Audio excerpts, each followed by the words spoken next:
You're listening to the Undisputed Wrestling Show on the Angry Marks Podcast Network, featuring the bearded wonder Zane Paisley, Sign Guy, Drew Skills, and the Morning Star, William Huckabee.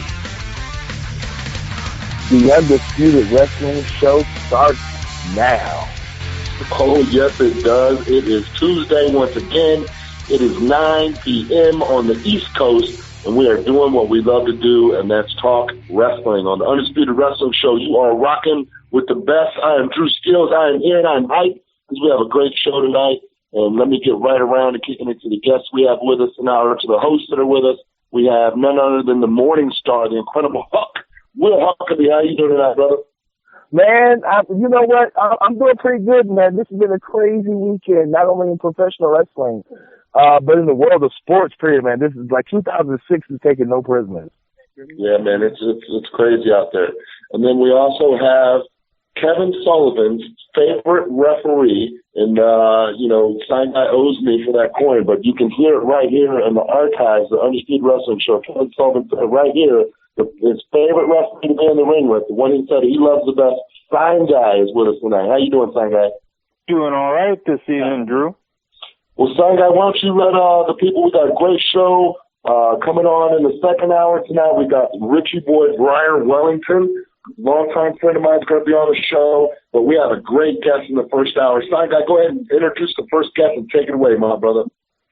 We have with us someone you might see on Comet TV or Sinclair Broadcasting during Ring of Honor programming. He also has been on a lot of independents on the East Coast. We have with us Jay Diesel. Mr. Diesel, how are you doing?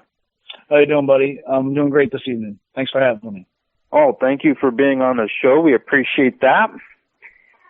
First thing we like to do on the Undisputed Wrestling Show, if someone is joining us for the first time, is get a little bit of background.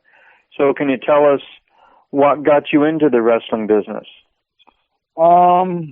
For a long time, I was a boxer. I did some bodybuilding. Actually, it would have to stem from Sami Callihan and Adam Cole.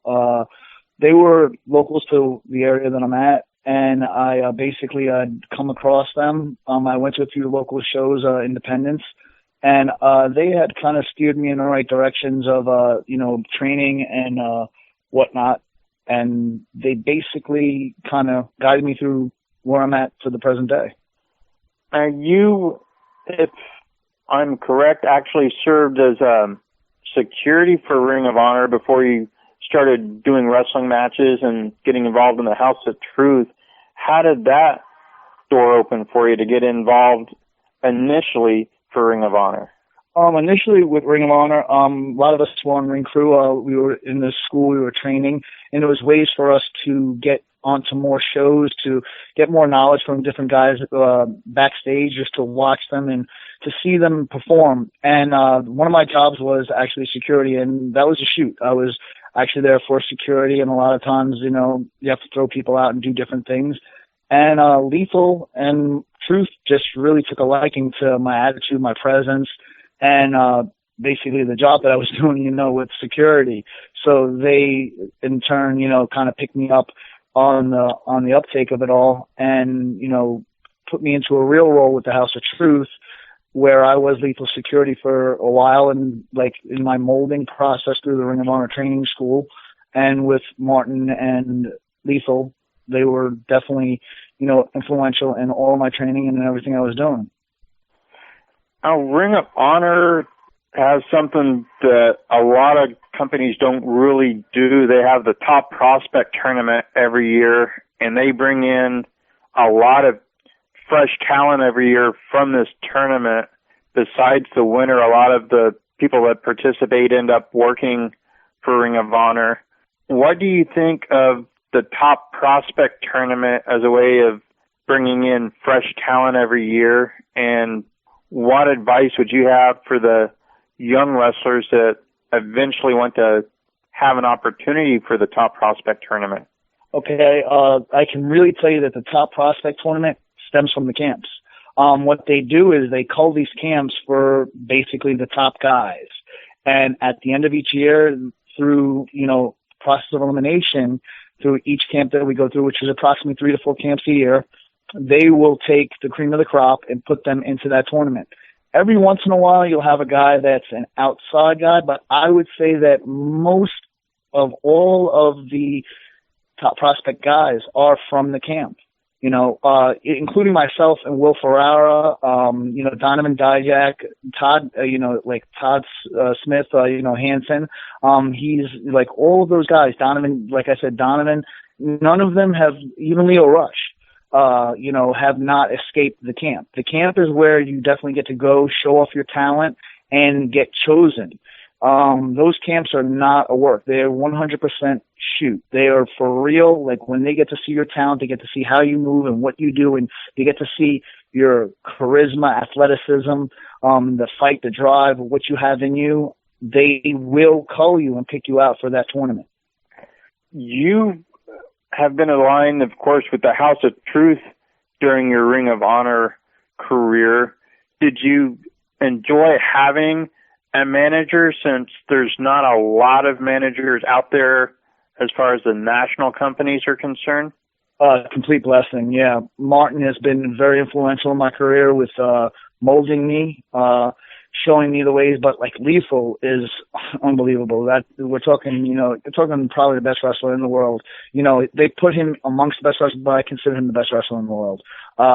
In-ring, out-of-ring, promos, anything that you look at, the guy does, it's money, it's gold. So, yeah, no, I was very fortunate to be put with that stable. Like I said, they picked me in the sense of that they liked my character. They liked who I was as a person.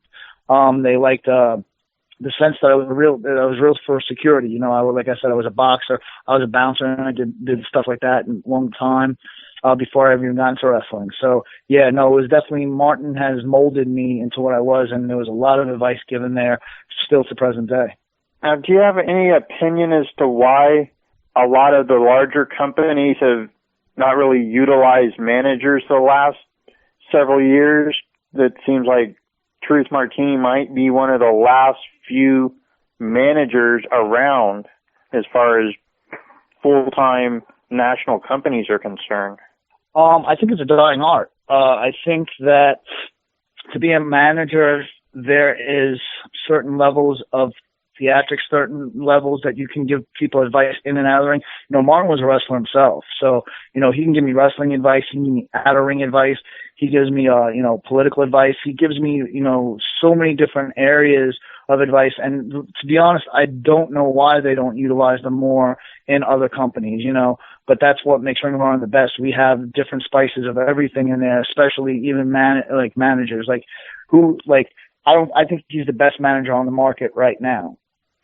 Ring of Honor seems to be growing as a company. They got the deal with Comet TV. They're also seen on Sinclair companies, which are generally pretty big stations in each market. They're touring on a regular basis, branching out into new markets all the time for live shows and for television. Pay-per-views are getting good reviews. Do you think that right now might be a great time to get into Ring of Honor if you're a wrestler or referee, manager, what have you, because it seems like the company's sort of on an upswing right now? Absolutely. Yeah. Ring of Honor is definitely booming. It's the strongest the company's ever been. That and just the fact that anybody that's ever come from that company has always prospered. Colt Cabana. You look at, you can go through Daniel Bryan or Bryan Danielson, Seth Rollins, or Tyler Black, as he was called in our company. You look at all of those different guys that moved on and went, like Cesaro is another one. He was Claudio Castagnoli in our company, Chris Hero. You start going down the list of names that was in our company. CM Punk, obviously, that's like usually the huge one. But you go down the list of names that was there, the credibility in wrestling and our worldwide exposure, especially being company with New Japan, things like that, our tours to England.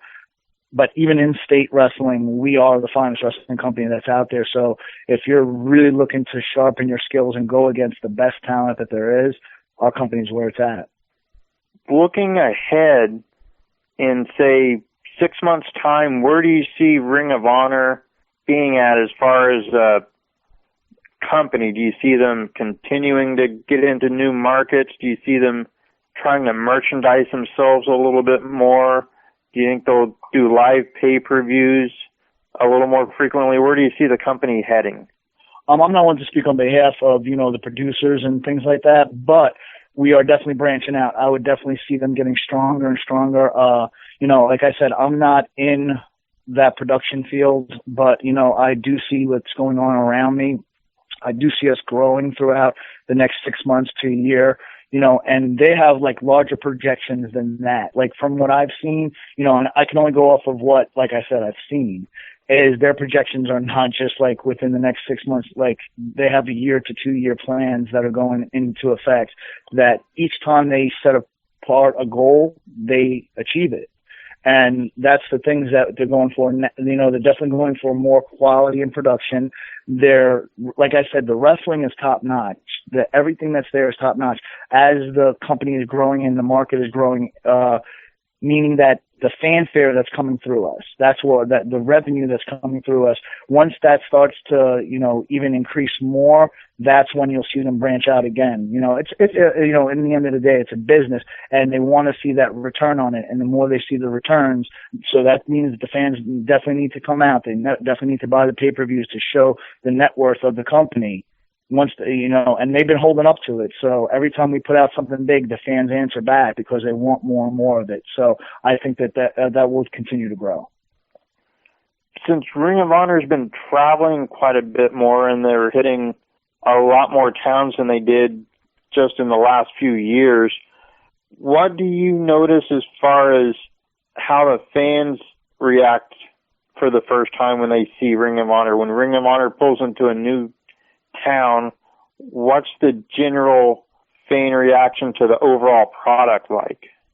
The fan response is unbelievable. The thing is, like you said, we have Comet now. We have Destination America. We have, the Sinclair Broadcasting, which is reaching out to larger and larger markets. So people like in the smaller towns are actually able to see us more. So when they finally get to see us the show in person, they are blown away, just because the stuff that they get to see on television, a lot of times we only have a time block of an hour. So a lot of things are edited out, things that couldn't fit into that hour program that they get to experience firsthand.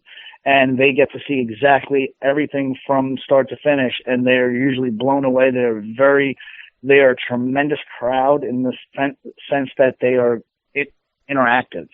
The ribbon, our ribbon appreciation, that is like one of the biggest things. When you see guys come from other countries and they come in, the fans are just like very receptive. Well, at this point in time, I want to pass things over to one of my co-hosts, the Incredible Huck, Will Huckabee. All right, thanks, Side Guy. Jay, once again, thanks for being on the show, man. We really do appreciate it. I appreciate you guys getting a hold of me, and it was my pleasure to do your show. So, it's my first question, I want to backtrack a little bit because, you said you were a boxer and you was also, and we can tell by your look that you were a bodybuilder. You're definitely a body guy and stuff. And of course, you said you were doing security work for ROH, and you was also a bouncer and stuff. So we can go ahead and say that, in the world of tough guys, you're a legitimate tough guy. Let's just go ahead and get that out of the way. Yeah. Go ahead. Okay. My first question is this: coming from, the world of boxing and bodybuilding, and even, like I said, bouncing and stuff, how different was it for you to basically become a professional wrestler, where everything is not full contact and you have to be controlling yourself at all times? It's like switching to the world of MMA. There's so much more involved. There's a ground game, there's an aerial game. Like you said, there is, being able to control yourself. So it definitely changed. Timing skills changed. Just like in the ring, when you're a boxer, you have to read your opponent. That changed for me. I have to be able to read different things, different signals, different things like that we're going through to, get to the spots that we need to be in a match. And, that's definitely, was something that was a process because of, like you said, coming from a boxing background. There were certain things that I still do on a regular basis, because I still do training for boxing and stuff like that, that I had to mold wrestling into part of that to, completely get the timing and stuff down. And here's my next question. With that being said, you say you had to train, you're still training, and we talked, and we had, of course, me, you, and Drew, we definitely had a conversation before we actually came on the air and stuff, and it seems that we all know a lot of mutual guys and stuff. Being this early in your career and stuff, because, you haven't been in as long as myself and Drew, with all due respect, how does it feel to be surrounded by so many vets and legends and stuff like that, and having them give you critique and letting them know how much they like you and everything? That's 100% just a blessing. I could not have handpicked or chosen better people to be around. Like I said, just to make acquaintances with Adam Cole and then him befriend me. Same thing with Sammy Callahan. And they, like I said, they were very influential in, me moving from a small school to a larger school like CZW, and then from a school like CZW to go to the Ring of Honor tryouts, to get picked up by the Ring of Honor school and then train with Delirious. Once that was set into effect, like I said, they were modeling me. And I don't even understand how it happened. It's kind of like if it was somebody say like you're destined to be a pro wrestler, that would be the stay of it all, like, because who runs into Adam Cole, and then, he becomes your buddy, and then the next thing you know, Sammy Callahan's your friend, and they're handing you off to a guy like Delirious, and then you make friends with people like Jay Lethal and the Briscoes and people like that. It's not usually that common for you to run in those circles and to get that type of teaching from like gentlemen like yourself who said, like Steve Carino. Steve, once again, was influential in my career and my promos and everything I did there. Him and Kevin Kelly. So, and you're talking, Kevin Kelly's a guy that used to work with The Rock on his promos. So I'm just saying I'm blessed. That's, I was just the right place, right time, and, just was a true friend to people. I tried to give something back, like with Sammy and Adam, it was me teaching them different physical aspects of outside the ring stuff, like working out in the gym and plyometric exercises, and being willing to give them like diet tips and stuff like that. So if you have something to give somebody else, I would say to just give it freely and openly, and you'll get it back tenfold. See, I'm so glad that you said that. Okay. My next question was going to be, as a bodybuilder and stuff, nobody knows more about diet and exercise and how the body works than you would. And I'm so glad that you actually just went ahead and said that. If you have advice such as that, make yourself indispensable, make yourself indispensable to guys, to trade information and everything.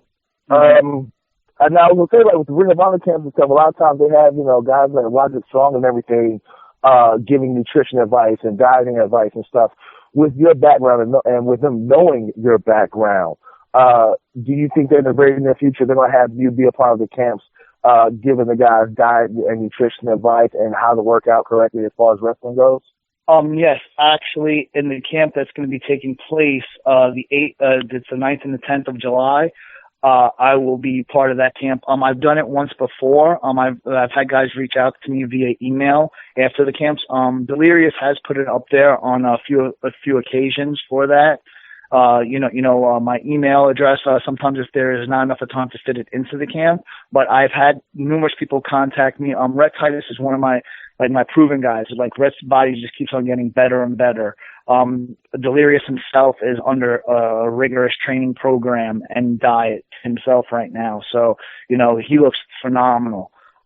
These guys follow everything I say to the T, and, like I said, any of those advices that I can give out. And, I've went through nutritionists myself. So Dave Palumbo, who's a reputable nutritionist, he was Triple H's nutritionist for a while, was one of my nutritionists as I was bodybuilding. And then when I transferred even into the sport of pro wrestling, Dave Palumbo used to teach me the best foods to eat and timing on my foods and different things like that. Now, I got to ask you this also. Training to be a bodybuilder and competing for bodybuilding, and I'm a huge bodybuilding fan. I've always tapped it. You probably can't tell from the way I look, but I've always been a huge fan of bodybuilding and stuff. I know more than anybody, just as much as you know, that when a lot of the guys are stepping, especially on a stage like the Olympia, when they're down to, 6-7% body fat, that's actually when they're the least healthiest.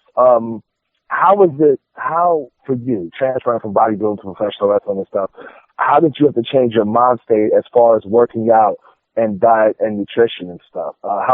Because I look at your pictures and stuff, man, watching your matches, you could probably go to the Arnold right now and come in the top 5, no problem.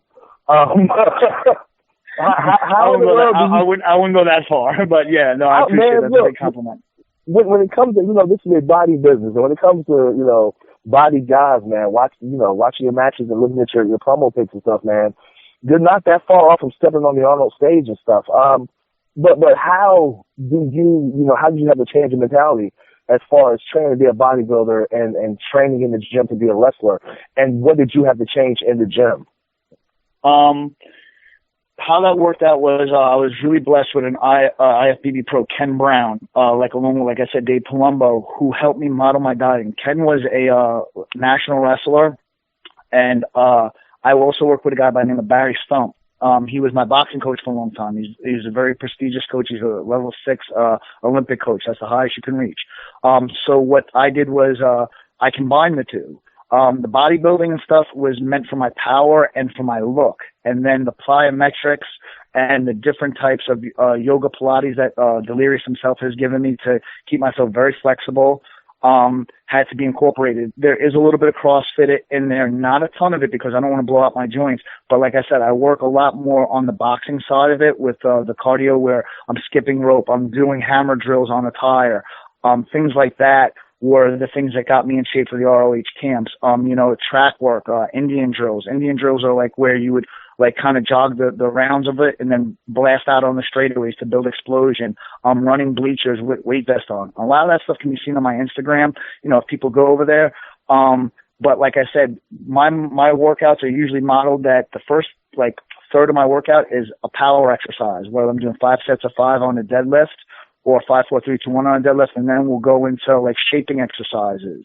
And then after my shaping exercises, I'll work back into plyometrics to get my flexibility back and things like that towards the end of my workouts, which will, basically keep me more flexible and keep that snap and that cardiovascular activity that's needed. And when you say when my diet changed, yeah, the carbohydrate intakes changed throughout different times of the day. Like you said, I don't need a 5% or a 4% level body fat. Usually 8% to 10% is good enough to show off the muscularity and still keep the athleticism. All right, last question before I pass it on to the resident old guy, a.k.a. Drew Skills. All right, so my buddy Cedric told us, I've heard stories and stuff, man, about guys in ROH at the gym and stuff. And, of course, there's so many guys who are legit strong. And when I say strong, I mean, these guys are strong. So, in a competition happens, you, Michael Elgin, and Ray Rowe are all in the gym. Who's coming out on top? Oh God, this is so tough. Wow, you're really putting me on the spot because Mike's gonna get at me if when he does tune into your podcast. I want to say that it depends on the exercise. I'm gonna keep it political. I'm going with my deadlift is definitely gonna beat anybody there's deadlift. But I think my squat might have a few of them. I don't know. I think Mike has probably a ridiculous bench compared to my bench. My bench right now, in my heyday, I was doing the 500 range, but right now I'm doing 4 1/4 maybe. But Mike is ridiculously strong. So, I would definitely say that there's probably exercises that's going to be a pound for pound between me and Mike. No disrespect to Ray Rowe, but I think that me and Mike are going to be the ones battling it out there. All right. Yeah. Well, with that being said, I'm going to pass it on over to Father Time, a.k.a. Drew Skills. Drew, what do you have for our guest? Yo, chill out. I'm not that old. Come on.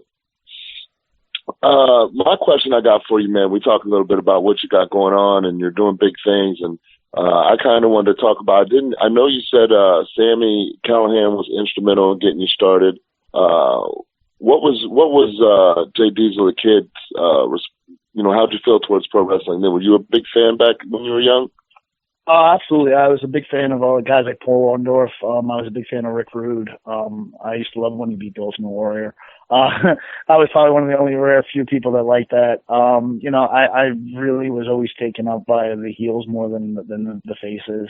I was the guy that, beat up his pillows in the middle of the living room. My dad was an iron worker. He made me my first WWE belts before WWE even came out with a belt. So, yeah. Awesome. It's funny you said that. Those were all guys that I was big fans of as well. It sounded like you mentioned, like you and Huck were talking about, you were big fans of the body guys, Warrior and Rude. I was a huge fan of Hercules.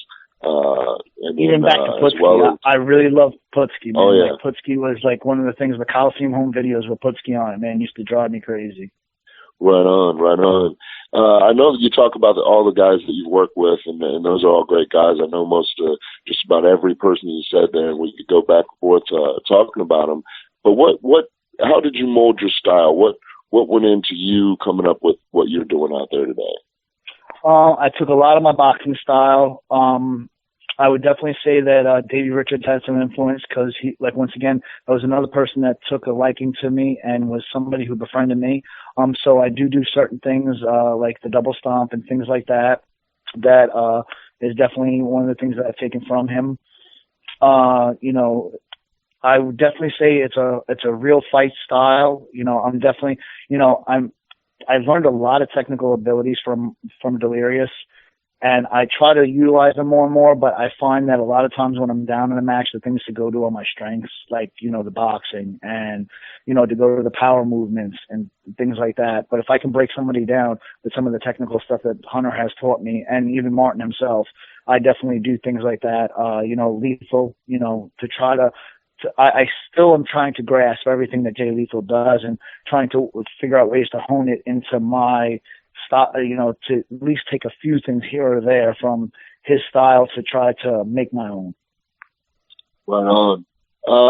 What are some of the goals that you got in mind? I know talking to Martin, he's probably not only helped you so far where you're at, but kind of putting you on a path to where you want to be. What are some of those goals that you have planned for yourself?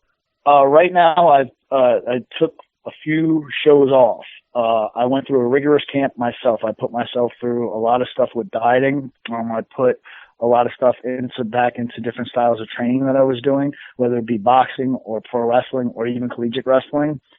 And I'm shooting for I'm aiming for the top right now. I'm aiming to get on a roll here. I'm aiming to start taking guys out, to move up that ladder, to definitely start making strides in the company. And, obviously the TV title is no longer around Lethal's waist, so it's around Bobby Fish's waist. So I have my eyes on that. I'm not part of a tag team any longer. So, if something comes along with an opportunity where Martin wants to put me with somebody, then tag team goal will definitely be in my sights, whether it's the Addiction or Rowe and Hanson. I'll have those things in my sights, but it's definitely just to climb the ladder to shoot for like a main eventer, to definitely step up and try to prove my worth there. I definitely feel that I belong there. I feel that, I'm about to break a big stride real soon, and everybody's going to see the work that I put into this camp, my dieting and everything. Like I said, I took a few shows off. This was, something that was requested, and that I can really come back and show the fans something different. Awesome. The Ring of Honor, man, is like we've been talking about all show. It's doing big things. It's arguably, if you lump NXT and WWE together, then Ring of Honor is probably the second biggest company right now, past TNA, at least in my opinion. So that's, where you're at is doing big things. Do you have any aspirations as far as working overseas and, for other countries? Have you been able to do that for other companies, or do you have a goal to do that? I have worked in Canada for Superkick. It was a fantastic time. I had a blast with that. To work for other companies, yeah, definitely. Things that, like, once again, I make sure that everything's clear with ROH, but it's one of those things that, if we couple up with New Japan, like a Japan tour is definitely something that I've dreamed about, and there's definitely different places in England, that I would want to go to work. And I've seen a lot of, as they call him, Finn Balor or Prince Devitt, a lot of the places that he worked in England and, even Scotland, Ireland. There was, those are different dreams and aspirations, bucket list type of things that I definitely aspire to do. Right on. With Cody Rhodes putting that tweet out the other day with his list, I've seen several of them now on social media with guys coming up with a list. If you were to have your list of what you want to do, say, or have done, say, by this time next year, or even 2 or 3 years out, what would be maybe the top 3 or 5? Top 3 or 5. Like guys to work with, or places to work, or bucket list type deal like you were just talking about. A bucket list type of deal. A one-on-one with Jay Briscoe. I would love to wrestle Jay one-on-one. I want a shot at Jay one-on-one. Things like that. Bobby Fish one-on-one. Like for the TV title. That's 2. 3 would be to main event a show. Me solely main event a show would definitely know that I've definitely made a marquee value in that company. Things like just helping Lethal as far as I can, with being in the House of Truth, and hopefully getting a T-shirt, and things like that, merchandise through Ring of Honor, that would definitely, that they feel like they want to put just that next level of endorsement behind me. So that would be probably my top 5 right there. Those are all good ones to have, man, and the path you're on, they all seem very attainable. Thank you, man. I appreciate that. For sure, man. I appreciate you coming on tonight, and I'm going to pass it back over to the sign guy. Thank you, Drew. Well, Jay, with the pay-per-view later this month, there's a lot of big things going on right now on television and Ring of Honor. What are some of the things that you're looking at that you think are going to be the most talked about in the Ring of Honor locker rooms and amongst Ring of Honor fans coming out of the pay-per-view? Coming out of the pay-per-view, that Lethal's the man. That Lethal is basically unstoppable, that he is pound for pound, like I said, the best wrestler on the planet. Things like that. There's probably big things that are going to happen with the Bullet Club and things like that. I kind of keep my focus at home with the House of Truth. But like I said, Lethal is unbelievable, and I can't see him getting, like I said, I would love to wrestle Jay Briscoe myself. But, there's guys like Lethal that are just unbelievable in that ring, and they put on an unbelievable show together. So, whatever happens that night, I believe that Lethal will come out on top. So I believe a lot of fans will be talking about him on another level, if that is possible. But just the unbelievable show that we put on, like I said, with the Bullet Club, and you got Bobby Fish working not only in Red Dragon, but now he's the television champion, and he's a beast. He really is a beast in and out of the ring. He's phenomenal, whether you're looking at promos, things like that. Same thing goes for Adam Cole. You can't have an interview like that. And people talk about, Adam is going to move up and on, but right now he's right here and what he's doing. And for him, it's not moving up. It's just, it's one of those things that he always tries to achieve excellence while he's here. And he, those guys, the Young Bucks, they all put it out there every night. So, and I'm looking to do the same in these upcoming shows. Speaking of the Bullet Club, there's been, for the last year and a half, a pretty good relationship between Ring of Honor and New Japan. Where do you see that relationship going moving forward? Do you think we'll see more joint ventures both in the United States and in Japan? Do you think that they'll do more merchandising together? Or where do you see things going as a business venture with New Japan and Ring of Honor? Absolutely. I only see that getting bigger because you have to realize we went there for a tour this year. Then they continued our big 2 dates with them, which was Global Wars and War of the Worlds. They continued that where, it's constant back and forth. Like, even, Roddy dropping the title in Japan, like that was huge. And then, then you have New Japan guys coming back over here, and then Bobby winning the title back. It's definitely growing. It's definitely, the IWB, the IW titles coming over here, and they're being defended not only in Ring of Honor, then we go there and we defend the Ring of Honor tag titles. So I definitely see that getting a lot bigger. I see that getting a lot bigger to maybe a huge pay-per-view or something like that. I know a lot of people in locker rooms I've been in for the last year have been really big on Okada, the Rainmaker.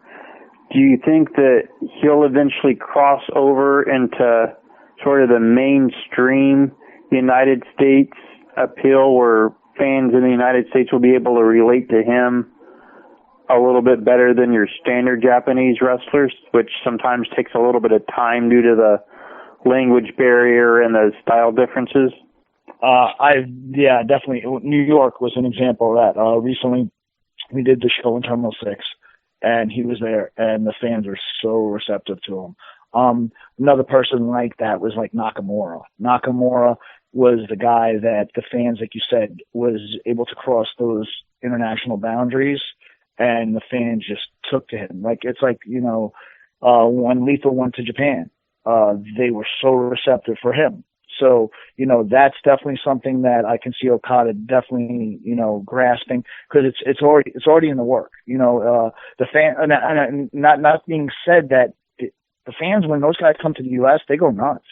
Like the true die-hard wrestling fans that do follow New Japan on what is that, the Daily, there's the Daily Spectrum or something like that that's on the internet, and things like that, you can still see New Japan wrestling in the States. It's one of those things that, people go nuts when those guys come over here. You talked about Japan being a goal of yours to get to.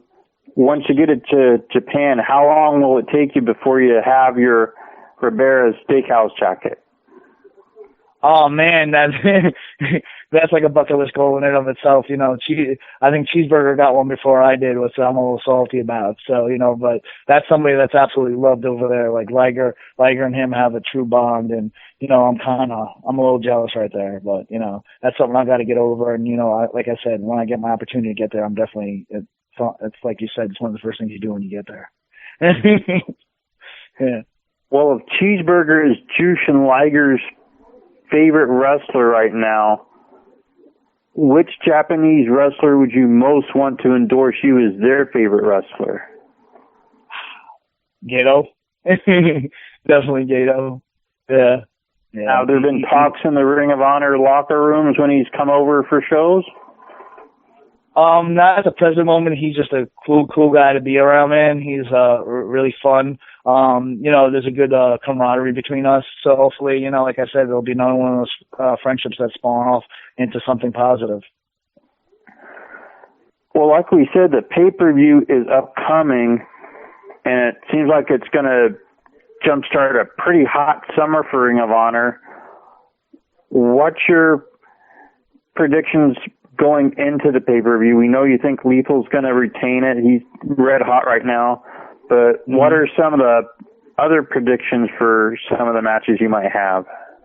Do you have the card in front of you? Because I don't have all the matches right in front of me right now. I don't have the card in front of me, but I know one of the matches I'm looking forward to on this is the fight without honor between BJ Whitmer and Steve Corino. It's been building for a couple of years, I believe. I'm putting Steve on that one. Steve got it. Steve is back.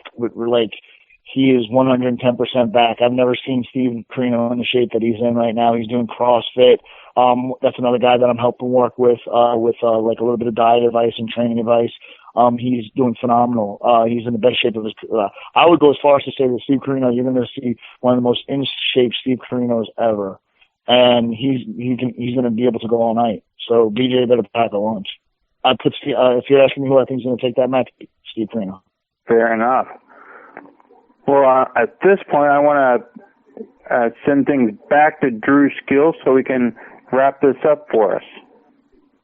Well, Jay, man, like I said earlier, we really appreciate you coming on. It's been a pleasure talking to you, man, and you definitely surround yourself with some good guys. Martin, I've known him forever, and we were married to each other in 3 different promotions for about 2 years, and that was back when he was working, and he was just as good a worker as he is a manager and as he is a trainer. So great guy to be around and great guy to learn from, and it's been a pleasure talking to you, and we really appreciate you coming on tonight. Thank you so much for having me, man. I really appreciate it. Right on, brother. Good luck with the rest of your career, my friend. Likewise. Thanks, man. I really appreciate that. Thank you. Sign guy. Yes, Mr. Skills. Sign guy, Will Huckabee. What's up, fellas? Great interview. Jay Diesel, huh? I'm so disappointed in you, Drew. What is that? You forgot to get social media stuff, man. How was man, I sure did. I'm no Zane Paisley.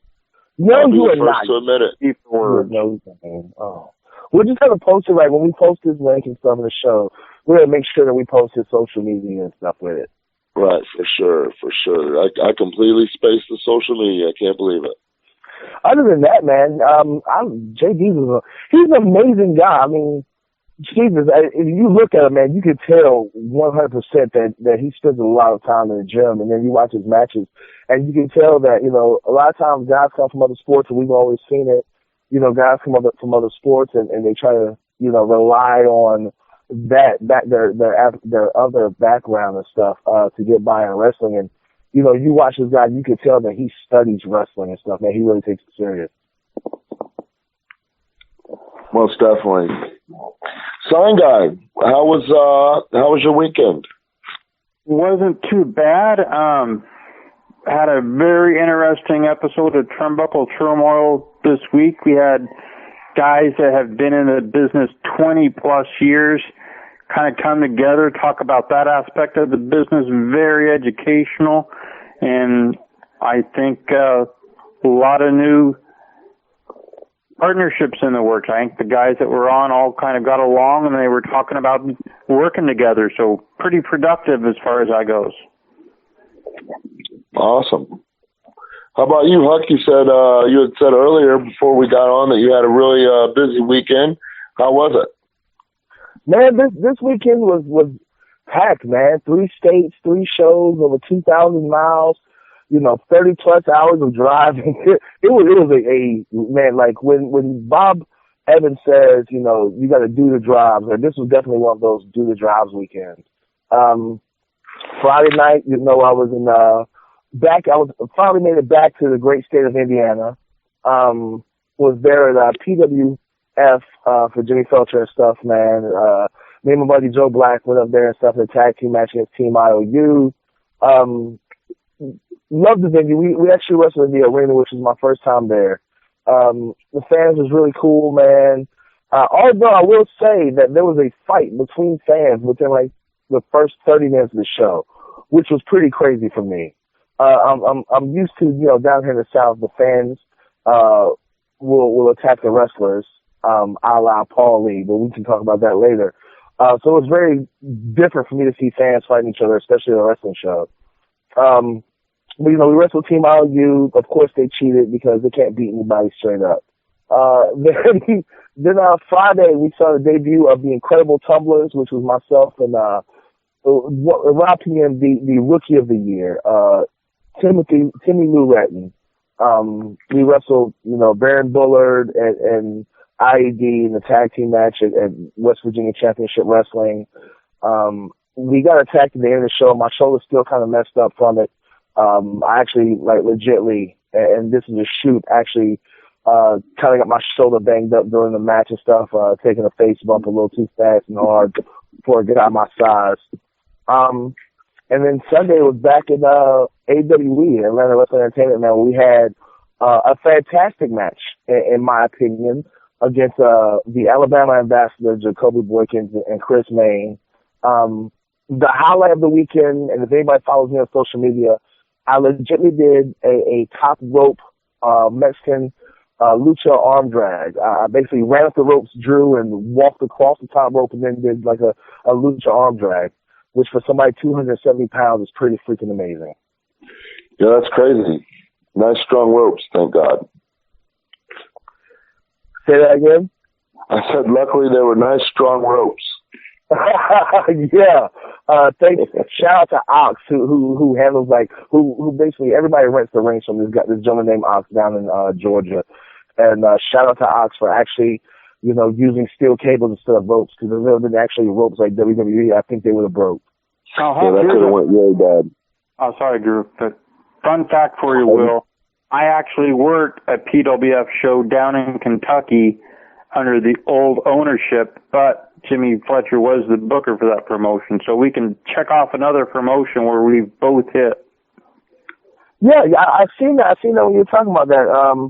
Like I said, he's the owner / booker now, man. It was, like I said, it was a really good show. There's a lot of guys actually from AWE, a lot of guys that I knew there.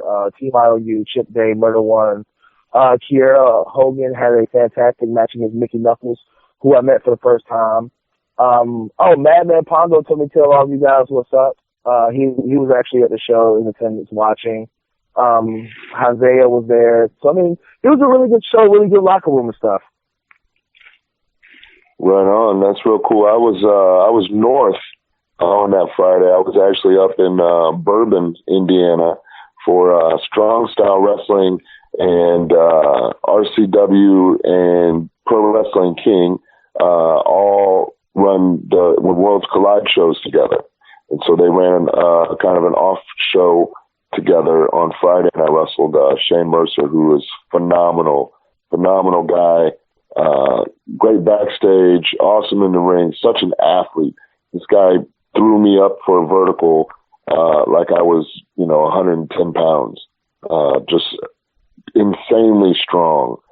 This guy, his finish huck is you go from a Samoan, throws you up into the vertical into a jackhammer.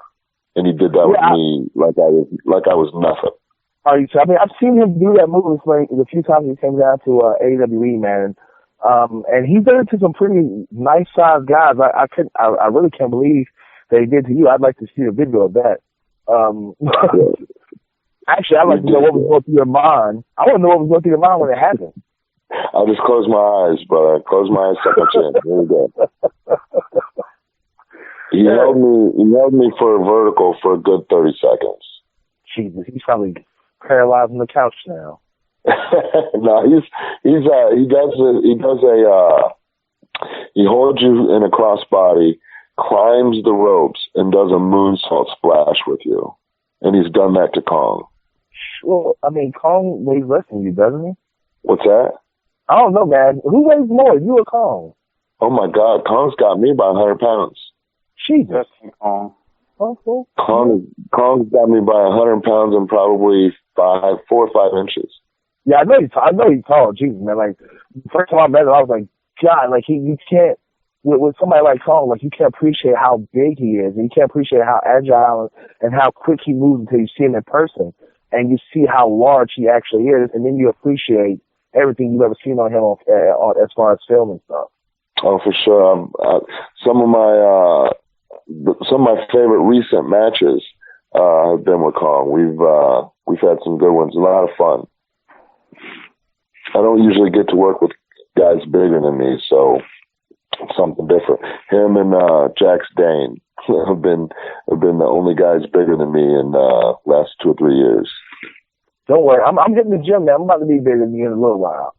I'm up to like 8,500 calories a day, man. I'm about to be your size. Right on. So, Sound Guy. Yes, Mr. Skills.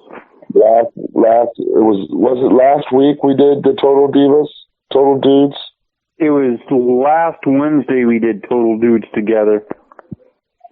A blast. Sound Guy had me on Total Dudes. It was a total blast. A lot of fun. You gotta check that show out. Him and Rex do a great job with that. I appreciate that. It was a thrill to have you on there, and I hope we didn't ruin your evening too much having to sit through that debacle of Total Divas, because that was a debacle of an episode, I think. It was a debacle of an episode, but it made for some entertaining podcast, and the total dialogue was great. Okay, guys, I've got a fantastic job. I've got to ask, because I don't watch Total Divas. I'm not a big fan of reality TV whatsoever. That's more my wife's thing. So what was so amazing, what was so horrible about this week's episode? Well, it wasn't this week's episode. We did the podcast this week, but they're actually in season 3 and reviewing. So I'm sure Sinai could tell you the exact episode, but they're not. It's old stuff. They're because the podcast has been going on how long now, Sinai? We've been doing this for a year and a half now. Wow. So yeah, season 3. Yeah, what we did is we started it when the season started.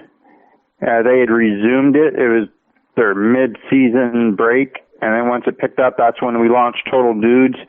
So whenever they take a hiatus, we go back and hit the seasons we hadn't reviewed yet, and we're on season 3, waiting for season 6 to start in the fall. Okay, speaking of, so speaking of reality TV shows, Zane isn't here, Drew, but would you like to catch everybody up on the undisputed Game of Thrones? Sure. I'll take a quick minute here. I love that show, man. It is amazing. It is an amazing show.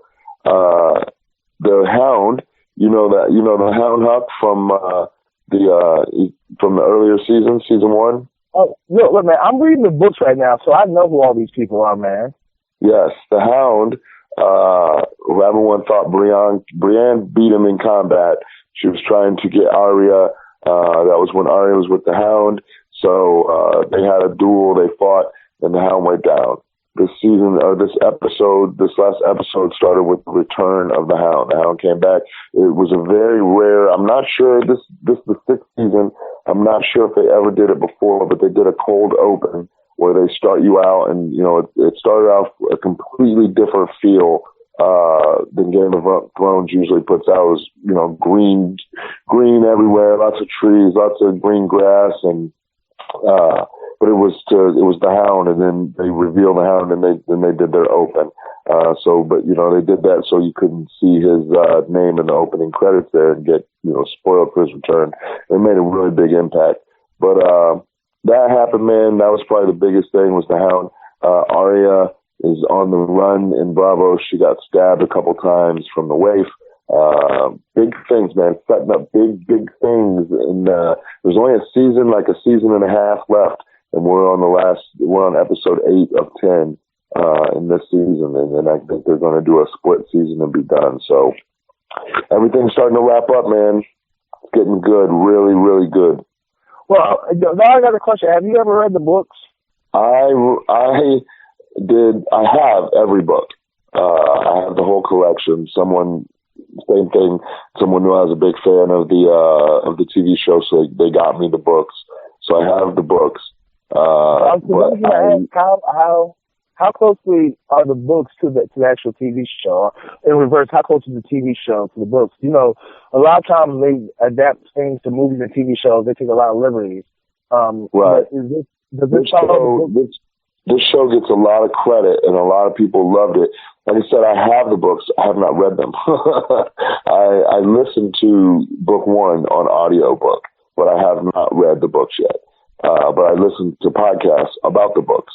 But the show gets a lot of credit for the first 3 or 4 seasons really sticking to the books.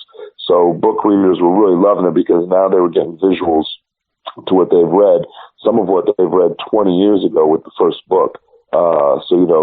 Huge fan base. That's, part of the reason why it became so huge in pop culture is because, like I said, people, it stayed so close. But now they're outside the books, so they're doing different things. But some of the big things, like the Hodor reveal, they got permission from George R. R. Martin, prior to making those episodes. That's pretty awesome. That's cool. Yeah, I'm almost done with book 2. I'm almost done with book 2. Usually I go through a book a week or whatever, but there was so much driving that I had to do this weekend. I really didn't get a chance to read. So I'm almost done with book 2. Probably by next week I'll be halfway through book 3. Let me know. Hit me up and let me know when you get through the Red Wedding. Okay, I don't know which book that is, but I remember when that happened, and people went crazy about that. Man, there were viral videos of people watching, just videos of people watching that episode, and their responses and the emotions they went through watching that. Kind of the same thing with the Hodor a couple episodes ago, but it wasn't as big, I don't think, as the Red Wedding. The Red Wedding, I mean, it was nuts. Yeah, I heard. It really should be, Game of Thrones really should be, WWE writers should have to watch Game of Thrones. They should be sat down and watch, it should be part of their day. Yeah, that's never going to happen. No, never. But it should. They would learn so much. Speaking of WWE, like we said, the return of the Hound, right? The Hound has been gone for at least a season, at least one season, thought to be dead, and he's back, and he's right back in the mix, just as over as he was before. The whole, out of sight, out of mind. Not if you write it right. You know what I mean? If you don't write it right, then, who knows? Now, speaking of WWE, did either one of you guys get a chance to watch Raw yesterday? I did not. Okay, so Saga, you said you did watch it? Yes. What was your thoughts about it? Because I have a specific question I want to ask you, but what are your thoughts overall about the entire show? Overall, I thought it was a little bit on the bland side for me. I think they were putting out matches that they've ran a lot recently. They set up the matches a little bit differently, and it was great to see former general manager campaigning for a shot when they do the live SmackDown coming up. That was kind of an interesting twist, but overall I thought it was a little bit repetitive as far as the matches go. Yeah, Zane, Drew, before I ask Son got a question and stuff, Teddy Long made a return and stuff on Raw last night, campaigning to become the general manager for SmackDown. Obviously, it's going back to being live and stuff, and we all, especially if you're a wrestling fan, you remember, during the Teddy Long era and stuff, man, they had some of the highest rated segments and everything. With that, of course, Stephanie McMahon shot that entire thing down and sent him to the back, and, he came back out and tried to make a match and got escorted out the building and everything. But Sanga, I was going to ask you, what did you think, my biggest question, and probably the biggest segment, or the best segment of the night, was the promo between, AJ Styles and the Club versus John Cena. What did you think about that entire segment? I thought it was very interesting. Obviously, they were trying to set up what they called the WrestleMania dream match for the Money in the Bank pay-per-view, and I think they did a pretty good job of it. They're trying to spin it as John Cena just blowing off AJ Styles. He said he had 15 years to come up with something original to use to insult him with, hadn't done it. AJ Styles fired back with John Cena burying guys if he beats him, so he's got to win for that. So it was a little bit of a inside type of promo, which I'm not a huge fan of using too much inside stuff in a promo on TV, but I think the fans reacted to it, and that's the main thing. So it was different than your normal John Cena promo. It reminded me a lot of when he was going back and forth with The Rock, where they were taking a little bit more personal shots than your standard wrestling promo. I had a total opposite reaction to that. I actually like when guys throw a little bit of actual shoot stuff into a quote unquote work promo. It makes it seem a little bit realer, especially for the internet wrestling community and stuff. They're always looking for those little nuggets and stuff, and I think it's so much better when you just throw it out there and you say, hey, look, this is what's really going on. I love the fact that AJ Styles actually called out John Cena and was like, hey, it's no big secret that once you beat a guy or whatever, you kind of pull your shovel out and bury him.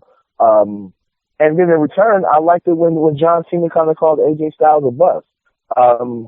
When he was like, you know, come on, he was walking around the hallways with his head all up, saying he's phenomenal, and he's not phenomenal. He's just desperate for attention. I actually liked. I really wish that they would hold off on this match until WrestleMania, because I think that this is a WrestleMania quality match. A lot of people are not fans of John Cena or his work rate or his wrestling style. But you know, when it comes to big time matches, he's never really had a bad match. Now you can kind of give credit to the guys he's worked, such as Taker and CM Punk and everything, and Shawn Michaels and even Triple H and The Rock. But you know, a match is 50-50. You know, you can only carry a guy so much, and especially on a stage like WrestleMania. So, me myself personally, I hate to see this happen at Money in the Bank. I really wish they would hold off and wait till WrestleMania to pull the trigger. But I'm enjoying the promos. I was really shocked that the New Day came out to help John Cena, and it's almost like John Cena is an unofficial member of the New Day now. What do you think, Sign Guy? I think they were just trying to set up the main event, so they had to send the New Day out there to set that up. I don't know if that's going to be a continual thing, but yeah, I think it'll definitely be a fantastic match. I don't know if Oklahoma City per se was the right live audience for having too insidery type of stuff. Cena seemed to get a pretty good reaction from that crowd. There wasn't as much booing or Cena sucks chants from the Oklahoma City crowd as there are in a lot of towns, so that might have been a pretty pro-Cena crowd as it goes. But I think it's going to be a fantastic match either way around. I don't think they've ever worked together at all in their careers. I don't think they ever crossed paths, so usually the first time it's a little bit awkward as they get to feel comfortable with each other and so forth in the ring. But I think with two guys that have been around as long as they have, that have been trained really well like they have, I think it'll be fantastic. I think that, yeah, besides that, though, the rest of Raw, like you said, it seemed really bland. I didn't like the Charlotte promo with Natalya and Becky Lynch coming out. All of the matches, it just seemed like a really big filler show, in my opinion. A couple of surprises, like I said, Tay Long, and a couple of hidden gems like the AJ Styles Cena interaction. But overall, you know, the show, in my personal opinion, was basically just a filler show. Will, you saw it, and I watched it and couldn't really determine this. In that Charlotte, Dana Brooke versus Natalya and Becky Lynch promo, who were the heels actually supposed to be? I'm thinking the heels are supposed to be Charlotte and Dana, but Becky and Natalya came off very heelish in my opinion also. Yeah, that struck me as really bizarre. They were acting far more like heels than Charlotte and Dana, and Charlotte was basically asking for forgiveness for mocking her father and hurting his feelings, but before she could do anything to turn the crowd back and show she was a heel, Natalya and Becky came out, cut her off, and they were just mocking the girl that was begging for forgiveness before she had a chance to go back heel. It was just really bizarre, I thought. Yeah, definitely. Maybe that's exactly what it was, is that she never got a chance to turn back. She came out of the heel and she was making an apology and saying, you know, professionally, I can't have you around. Speaking of Ric Flair, and I'm saying that for Drew's benefit because Drew hasn't watched Raw yet. Drew, she was basically apologizing to her dad, saying that, you know, she had said 2 weeks earlier that he was dead to her. She was explaining that she meant he was dead to her professionally, that it was very hard to be a champion and walk in his shadow, but at the same time, she still wanted to be Daddy's little girl and spend Christmas with him and stuff. And right in the middle of her, you know, apologizing and saying she wanted to be Daddy's little girl, here comes Natalya and Becky, like Simon I said, mocking her. So it's very difficult, it's very confusing to say who was a heel and who wasn't. Sounds confusing. It totally was. It really was, Drew. I think that was one of those ideas that seemed a lot better in the back during one of their creative meetings that completely fell flat on live TV. Yeah, I heard the segment where Charlotte went off on Flair and he was crying in the ring and all that, and she booted him and told him she don't need him no more. But you're saying that she apologized for it, or was apologizing for it? Yeah, she was apologizing. She was basically trying to explain herself, saying, when I said that you were dead to me, I meant professionally.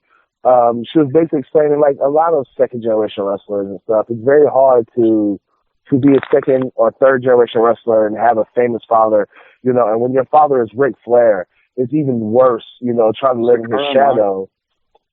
For sure. Most definitely. Yeah, like I said, go ahead. I had someone that knows Ric Flair, and he had the same opinion I did when Charlotte did that promo, and we think maybe it was the company's way of letting Ric Flair go at that point because of the issues he had at the Boston airport, and maybe that was their way last night of sort of apologizing to Flair. He might have taken it a little too personally when that was brought into the ring. Yeah, I don't know. I'm gonna watch that segment because it definitely sounds pretty confusing. But guys, we are joined on the call right now with none other than one of the original members of the Threat. This man is a former JCW World Heavyweight Champion. He is the current Pro Wrestling All-Stars Heavyweight Champion. We have Richie Boy Breyer Wellington. What's up, my brother? How you doing? Hey, buddy. How you doing, Drew? Good to be on, man. I'm doing great, Brian. I'm joined tonight with my co-hosts. We have Stein Guy, as well as Will Huckabee on the line with us tonight. It's great to be on here, guys. Good to be with you down here, man.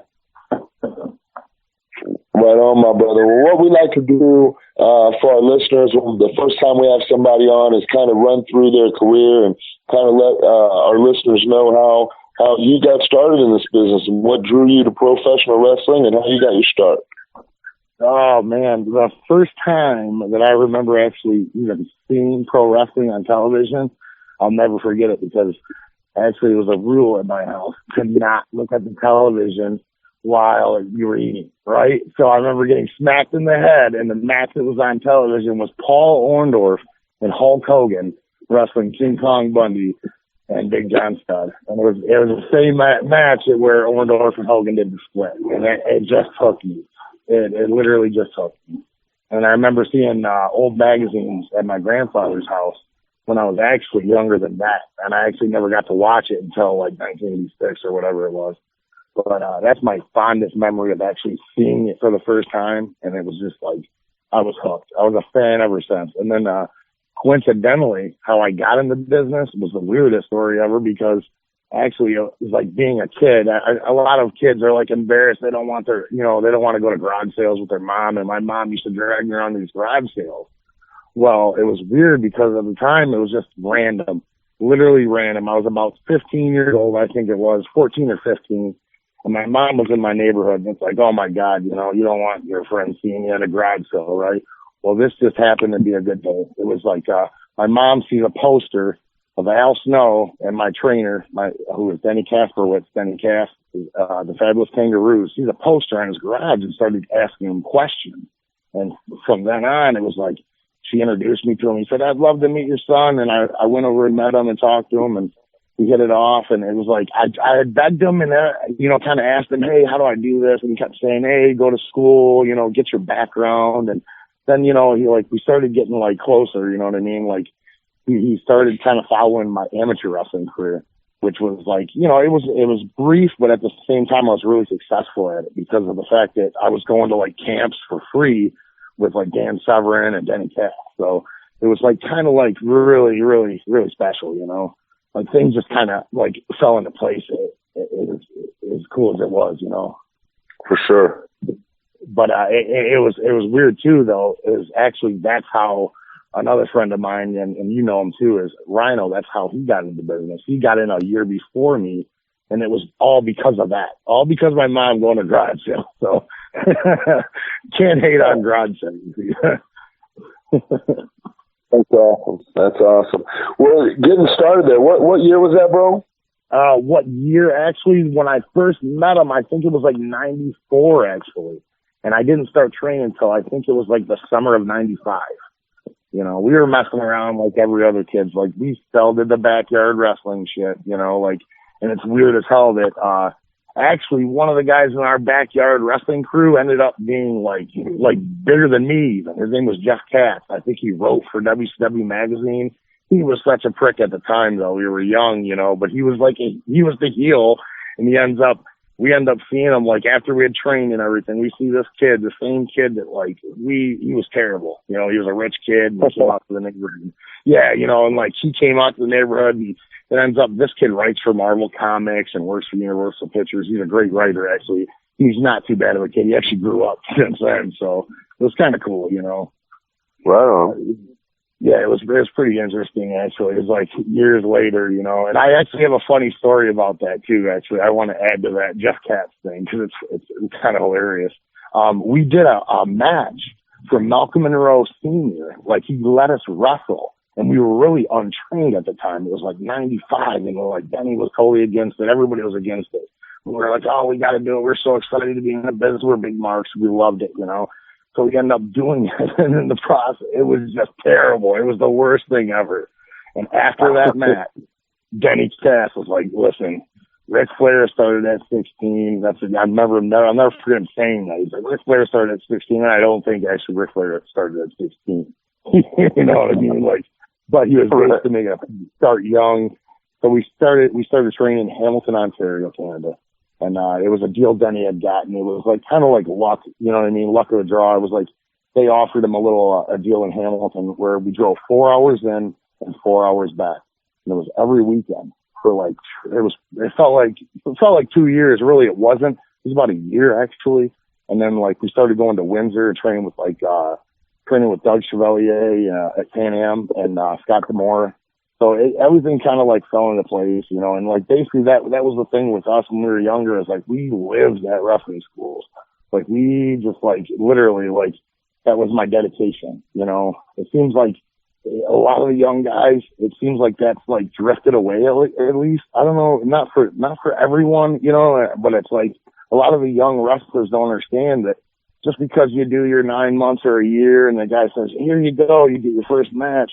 You know, like, guys stop training, and it's like, it's kind of sad, you know. It's like, man, guys, you know, here, a lot of these green kids are really talented and they've got a lot of potential, but a lot of times they seem to waste it because they end up like leaving the wrestling school and stop the learning process.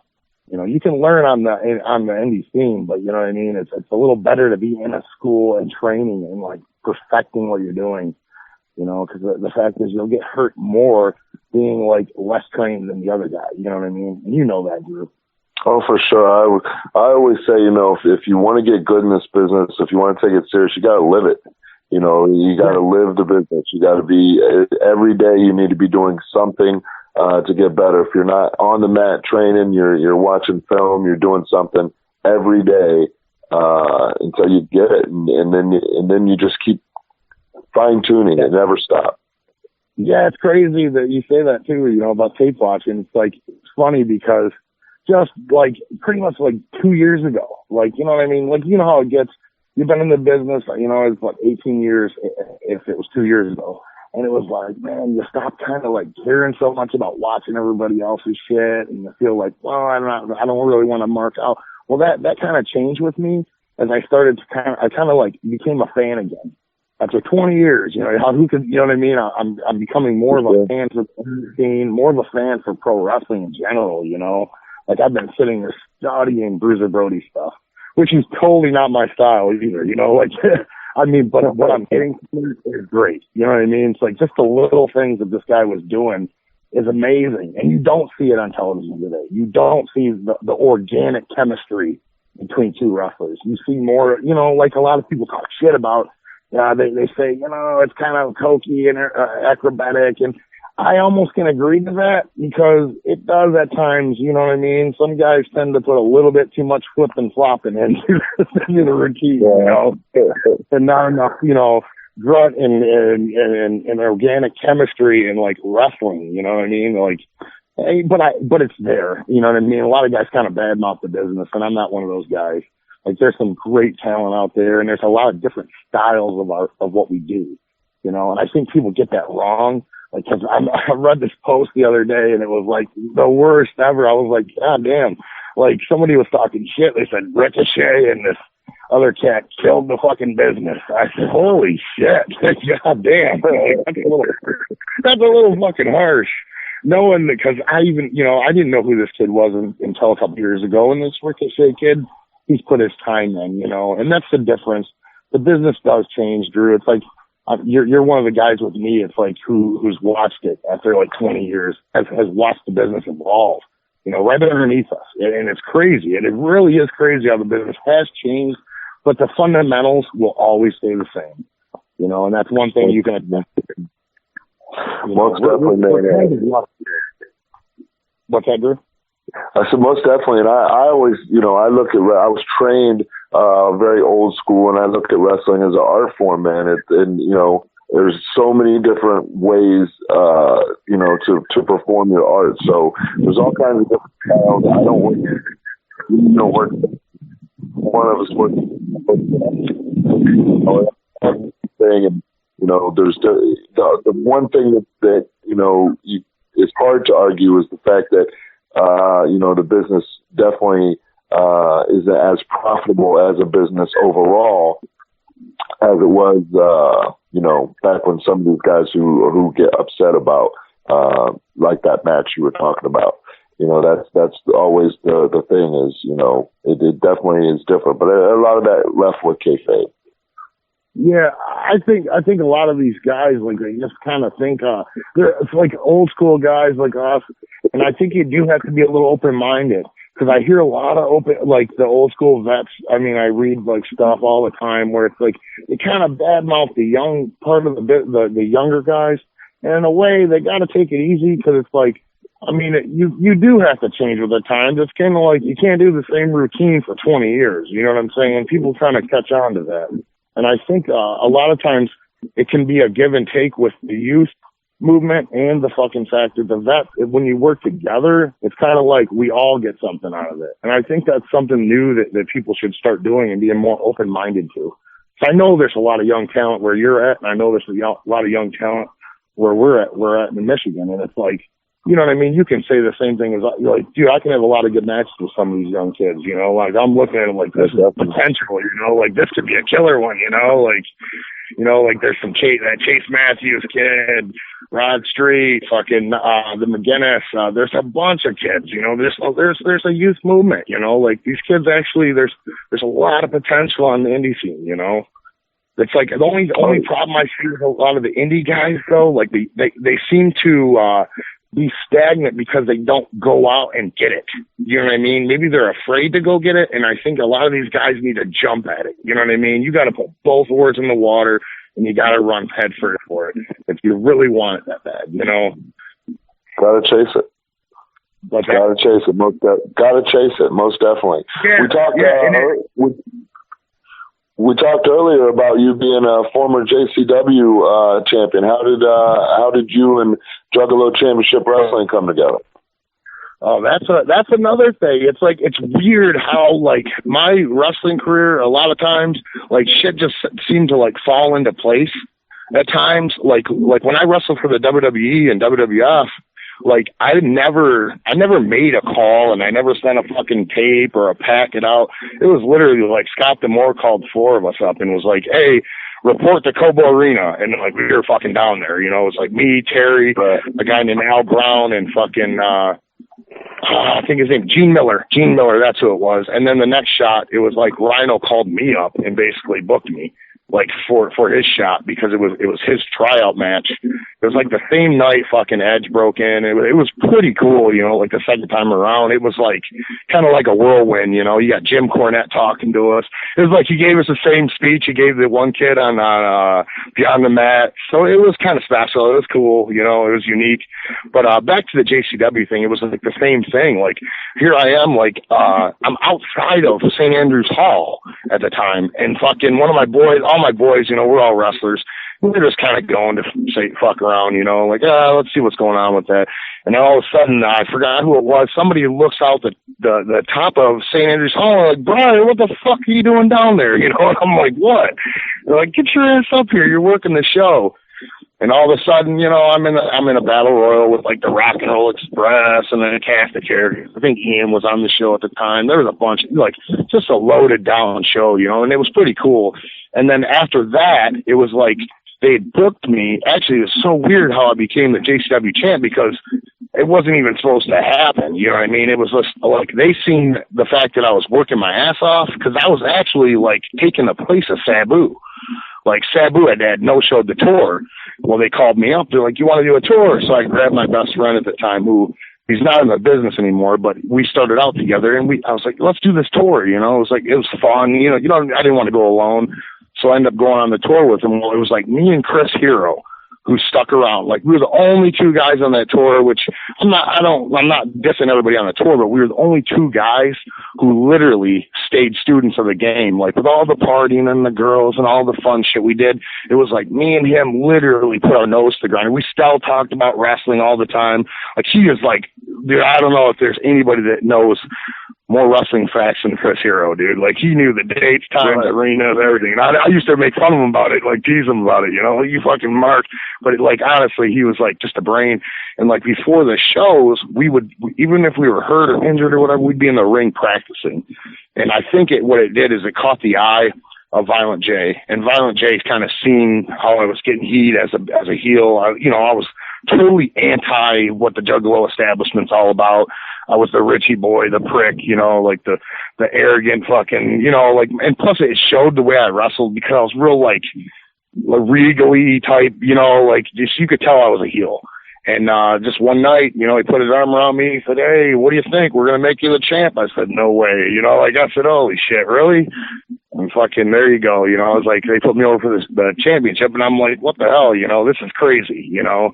And ever since then, like, we've kept a, you know, decent relationship. I don't really work for JCW now because it's just, like, I think there comes a time where you just have to, like, veer away from stuff, you know what I mean, and kind of reevaluate and kind of change what you do, you know what I mean?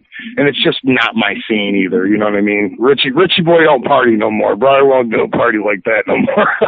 And it's like, it's more for the young guys. I think a lot of young guys could have fun working for JCW, but it's just, you know, I wouldn't mind a shot here and there with them, but the thing is, it's just not my thing no more, you know? It's like I'm getting older now, and it's like I'm taking the wrestling a little more serious than I've ever taken it, you know? Actually, in the 20 years I've been in the business, so, you know, but it's definitely like, I'm not healing out on JCW because what they do is, it's cool for the boys because the boys actually get to wrestle in front of a big crowd and actually make a little money. And you know that's cool, you know what I mean? Because it's hard, you know? Yeah. Like guys on indies, it sucks, man. And that's the other thing I could bitch about is there's so many guys that, like, promoters don't want to pay none of the boys what they, you know, because they don't make no money, you know, and it all, you know what I mean? It's a vicious cycle, you know, it kind of sucks, you know, and it's because there's some abundance of wrestlers, but I think that's the bad thing is they need to be like, there needs to be a cream of the crop, you know what I mean? And people need to start cherry picking the good guys. And hey, if you're not good, fuck you. You know what I mean? Because it's the business, man. 100%. You know what I mean? You know what I'm saying? It's like kind of like shit talent hurts us. Shit talent hurts us because I know a lot of people will say, hey, you know, you're being negative.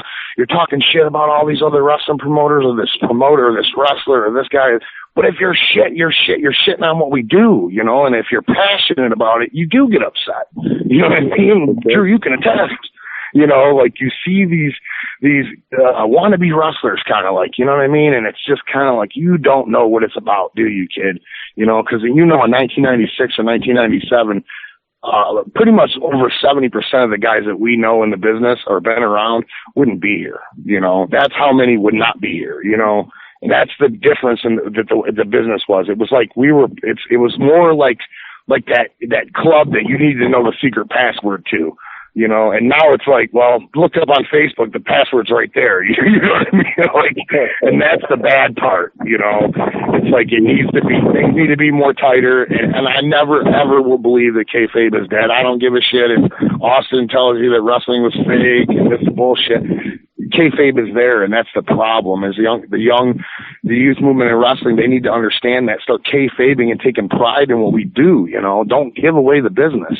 You know what I'm saying? Like, because I know what I do in there isn't fake. You know what I'm saying? I don't know about you, Drew. Drew, does it hurt? You know what I mean? And that's the worst F word we can hear. And I hate that. It drives me batshit crazy. Like when I hear someone say it. And it's like, shit, I think of the 22-year-old version of me hearing somebody say the wrestling was fake and me wanting to punch them in the face, and it's like, shit, you can't do that now, but it's like, damn, you understand why, For sure. We are here at the Undisputed Wrestling Show on the Angry Marks Podcast Network. We have Richie Boy Breyer Wellington with us, and I'm going to pass it on over to the Sign Guy. Sign Guy, what do you got for Richie Boy Breyer Wellington? Thanks, Drew. I appreciate it, brother. Thank you, brother. How you doing, bud? Thank you very much for joining us tonight, Mr. Richie Boy. My first question to you is, Michigan's produced a lot of great talent over the years. You got guys like Sabu, Rhino, current guys like Joseph Schwartz comes out of Michigan. A lot of talent out of there. What do you think it is that makes Michigan such a hotbed for professional wrestlers? You know what I believe? I believe in my heart is like, I believe that it's like, has to do with the fact that nobody's really watching you, and the guys that are hungry want everybody to watch them. So those guys that are hungry and wanting to make it and willing to make it, it's kind of like they're going to push that much harder to get noticed. And it's guys like Rhino and Terry and even Schwartz. I love the guy, but he's hungry. He's a hungry talent. So he like goes, you know what I mean? He's going to go out to IWA Mid-South. He's going to go further, you know what I mean? And you see that a lot of these young guys, you got to break out, you know what I mean? And the guys that made it usually, like, even like Chris Sabin, Alex Shelley, those are Detroit guys. And they went out and got it, and that's the key to success in pro wrestling is you can't stay, you know what I mean? You can't stay there. It's great to have a home front, you know what I'm saying? Like a home promotion, like my home promotion, Pro Wrestling All-Stars, and it's a good promotion, and it's more like a family. And it's always good to have one of those in your home state. You know what I mean? Just like I'm sure, Drew, he attests to that. You always got to have like a home base, to do your stuff. And that's kind of like, that's where you do your developing of who you are, and then when you take that somewhere else, it's going to help you, but the guys that are hungry, that's what I think it has a lot to do with. Is like the guys, like they're hungry when you're the only guy there that you're going, man, I'm the only guy who really takes this serious. Or like maybe there's like 5 or 6 guys, that's it. But it's a limited few that really, really are going to go after to really want it the same way you do. And that's why it's awesome to like see guys that do that, because it's like, man, this guy gets it. This guy really wants to make it, It's like, that was me, when I was younger. It wasn't about, I didn't get into pro wrestling because I wanted to be an internet sensation or anything or on the IPR top 10. It was about being in WWE. That was it. That was the end all be all. Be in WWF and that's it. Like that's where we were at, and we had blinders on. That was it. That's all we seen. You know what I mean? The only light at the end of the tunnel was what we had to do to get there. And that meant get the hell out of Michigan, or go somewhere. You know what I mean? And go get it. And that's the thing. You got to expose yourself to every area. You know what I mean? You're California, New York, go to Japan, Mexico, Canada. There's so many, there is opportunities out there. It's harder to make money. It's almost like you got to start. It's a starving art thing. You know what I mean? It's like, that's the will you have to have. You got to be able to sleep on the couches. You got to sleep on, you know what I mean? Sleep on floors. It doesn't matter. Do whatever it takes to get to the next town. That's it, And I think it's cool to network with great guys. It's like you got like, we always had like a good crew somewhere else. Like there's always a good crew in Lima, a crew of guys that we were related to because they were the guys that cared like that we did. And it was usually like 5 or 6 guys. It was like, I know Drew had his crew and we always like related to each other because of that. And it was like the guys in Lima, the other guys was like Brian Ireland and like all these guys, you could just tell they had the same umph that we want, you know what I mean? The same will and want that we did, you know. But that to answer your question, you know. You talked about the WWE being the end goal, and that's what you got in to ultimately try to do. Right now in professional wrestling, you have WWE, but you also have Ring of Honor, you have TNA, you have Lucha Underground. New Japan is televised in the United States now with so many more nationally televised companies and companies that are producing more areas for guys to work. Do you think the landscape has changed since you first got in, or do you think that should still be the end goal for anyone that gets into the business? Honestly, like, to think about it like this is like a lot, because it's hard for me to relate, because like you'd go to Japan, like I would think in my head, you want to go to Japan to season yourself. But the thing is, like Japan, there's money there, so you can make a living. So if you're not, you know what I mean? If WWE ain't gonna sign you, you ain't got a chance with this guy or that guy, then you that's another avenue to travel. You know what I mean? So it is a good thing. It gives people another opportunity, and it's like basically it's just as big as WWE. So it's not, you know what I mean? It's not like you have to go to WWE or WWF or whatever. So it is kind of cool. And then you got the Lucha Underground, which is I think the Lucha Underground is a good thing for the young wrestlers, I guess, because the fact that the guys that are moving fast and doing like the high spots and things like that, it gives them an opportunity to utilize that on that stage. Because once you get to WWE, I'm sure they kind of like tone you down. You know, they don't want you getting hurt if you're wrestling freaking 300 days a year or whatever it is. So it's like, it's cool. You know, Ring of Honor, same thing. You know, I'm not like the hugest Ring of Honor fan as far as like what they, you know what I mean? The style in general, but there's a lot of talent there. It's just like, some of the guys just need to be smartened up, I think, because they tend to not sell as much. And that's a problem with me, because that's like, you know, like what me and Drew talked earlier in the hour, it was like, that's fundamentals. Like fundamentals of wrestling, you have to sell moves. You know what I mean? I don't badmouth guys doing all the high spots, but I badmouth them when they're not doing the little things right. And that's the problem. It's not like, you know what I mean? Like that's what guys don't really end up saying though. Like when they're like dogging these guys, well, they do all this and they're killing the business, but it's like, well, just tell them what they're doing wrong. You know, I don't think you need to take away their fancy move, because a lot of times that can make your match look great. You know, like, hey, if this kid's doing this great thing off the top rope and it looks great, we want that in the match, don't we? You know, we want to put the business over. Like shit, you know, send them home happy, right? You're the heel, take the kid's big spot, and everybody's going to go home happy. You know, you get the big pop. So it's just you know, it's kind of a preference thing too for a lot of guys. But the thing is, you're not going to become a millionaire wrestling for TNA or Ring of Honor or Lucha Underground. So WWE is kind of like, as far as money goes, that's how you market yourself. I always seen it like, hey, do 4 years there and people are going to know you. And then you can actually make money on these indies, because it's hard, man. It's a hard road, man, to make money on the indies.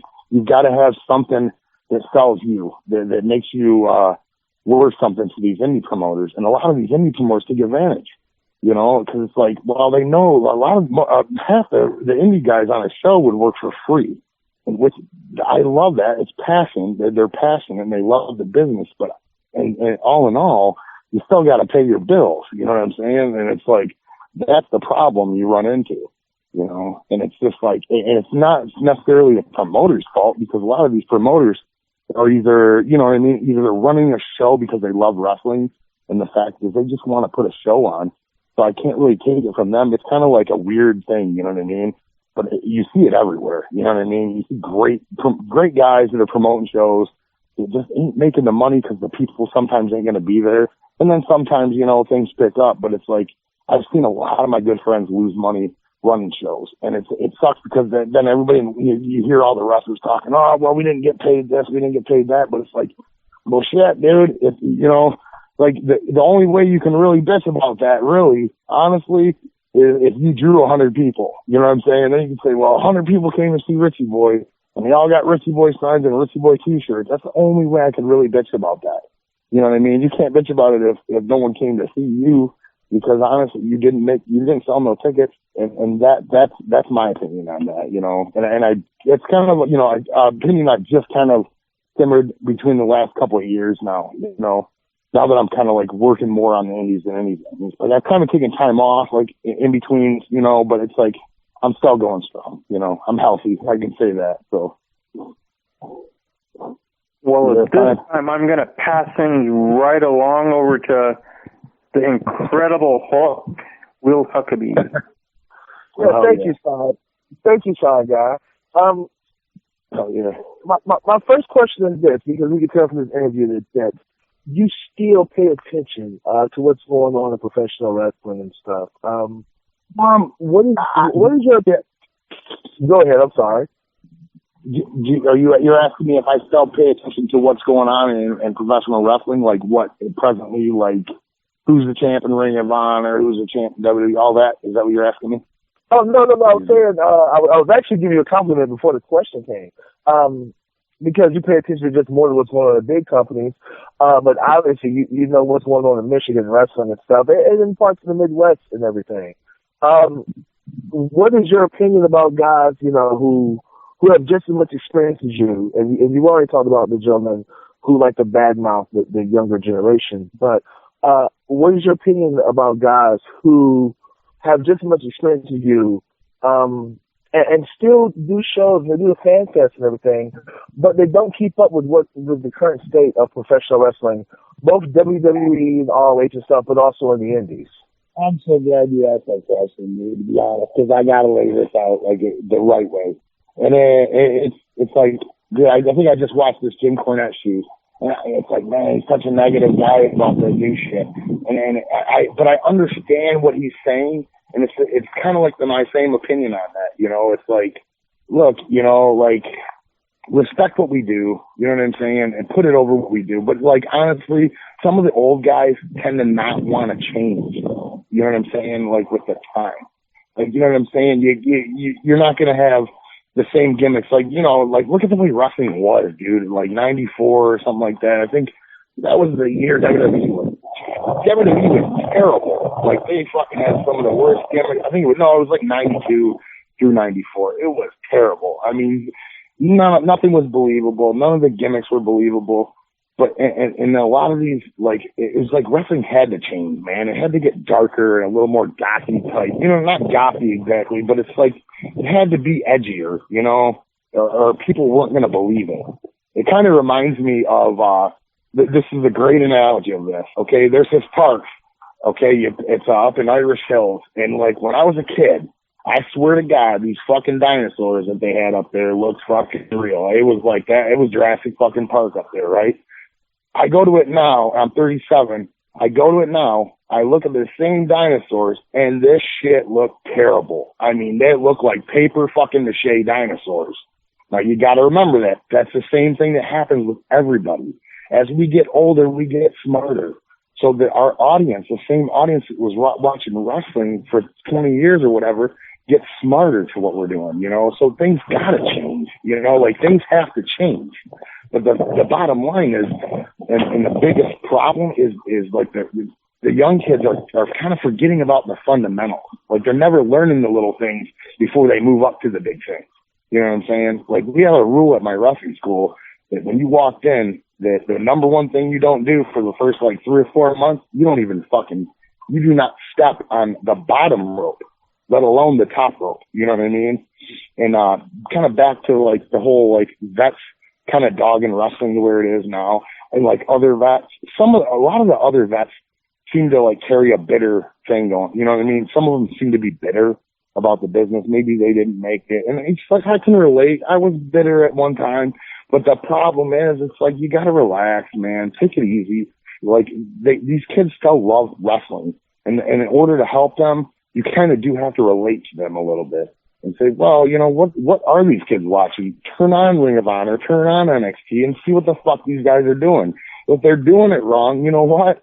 Maybe you see these cats and you can help these guys, and it helps our business, you know? Like, if you've seen a guy that's doing something wrong, help him. Because if you're not, this same kid that might be wrestling all the time, and because you're a 20-year vet, you're not wrestling, is shitting all over the business because you didn't help him out, you know? So it's kind of an obligation. If you're passionate for what we do and you care about the wrestling business, help these young guys, man. Like, that's you don't want to make our business look bad, do you? You know, that's what I think a lot of these young vets, and they do sort of, you know, I'm sure a lot of the older guys get jealous of the young guys, you know, because, hey, you know, it sucks when you're seeing a guy flying off the top rope. Well, that guy can't do that no more. His knees are shot.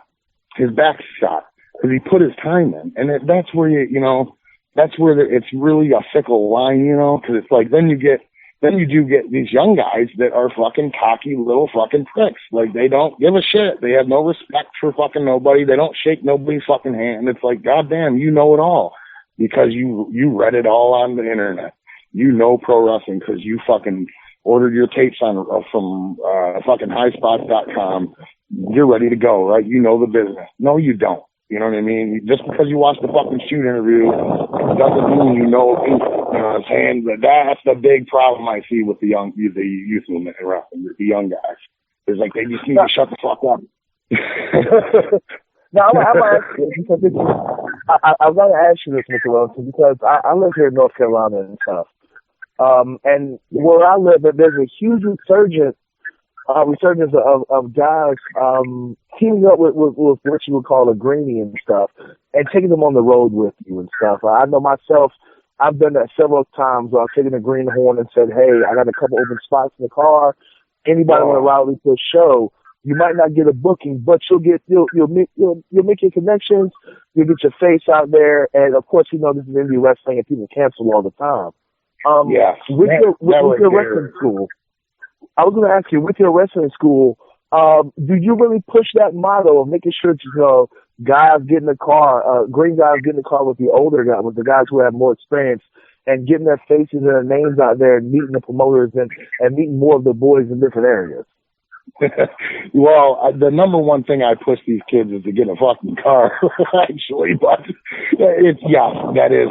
that's something very, very important. And I tell these guys, but not necessarily even just in the car. When they see these guys, is to pick their brains, man. You see a vet, don't be fucking so starstruck that you can't ask them a goddamn question.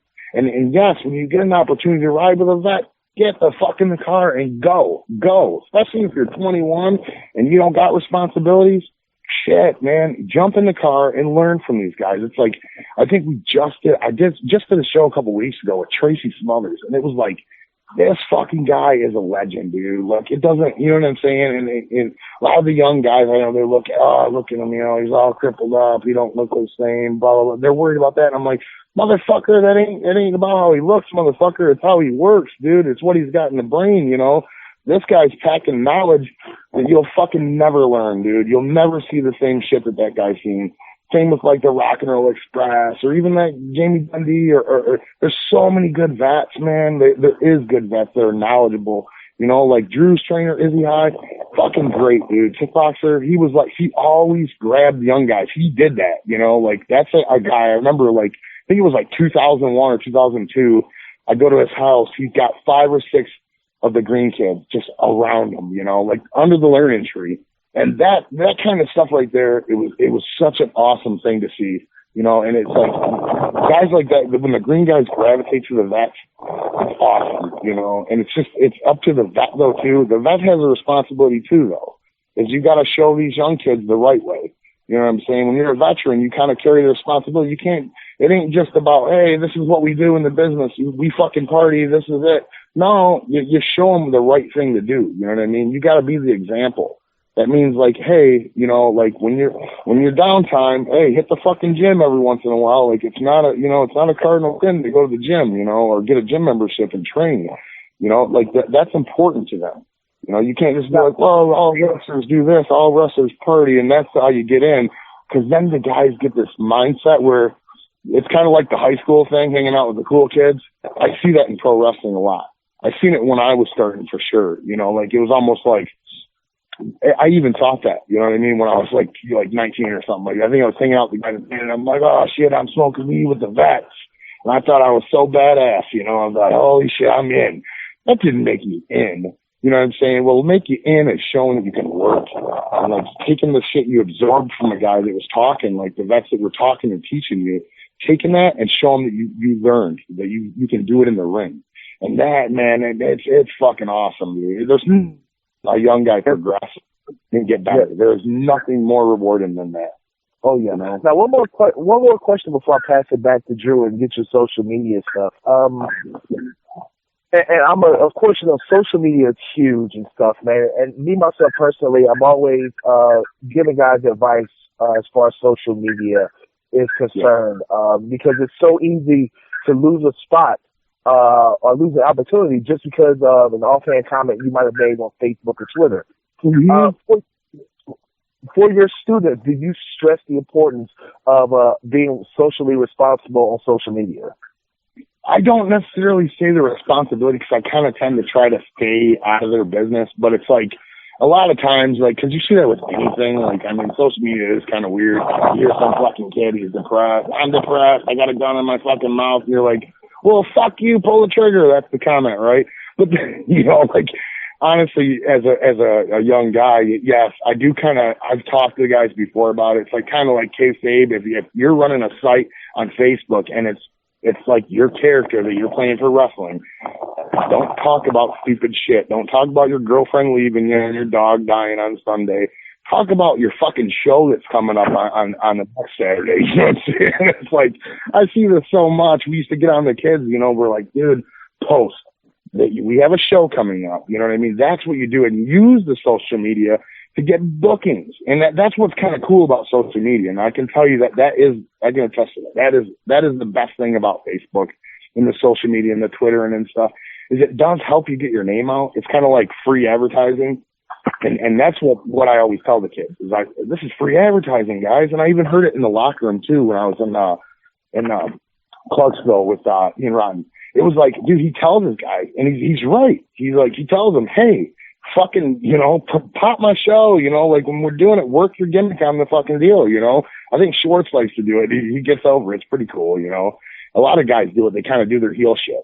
And it's like, it's pretty cool. But a lot of times if you have like real friends on those wrestler profiles, like, you know what I mean, on your Facebook profile, they tend to like get a little, like they don't know if it's a work or not.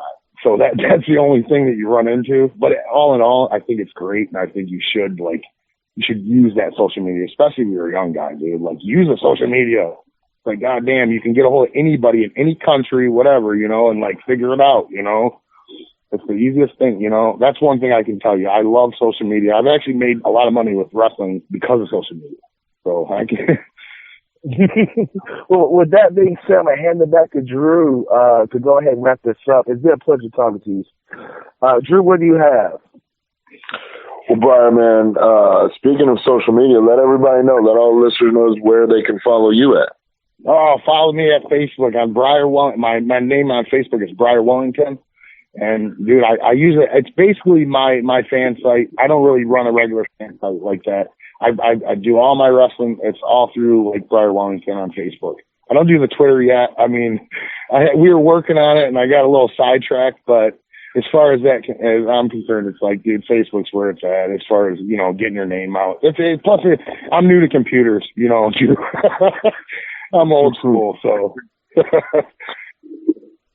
You need to get you a smartphone, bro. I do all my Facebook and Twitter right from my phone.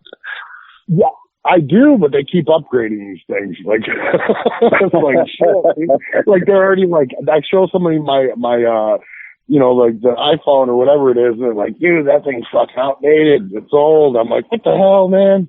That's some shit. My buddy Ricky's got that works, you know, FIA. He works. He's got a government phone, an assurance. I'm like, dude, that is old school, man. It don't even flip.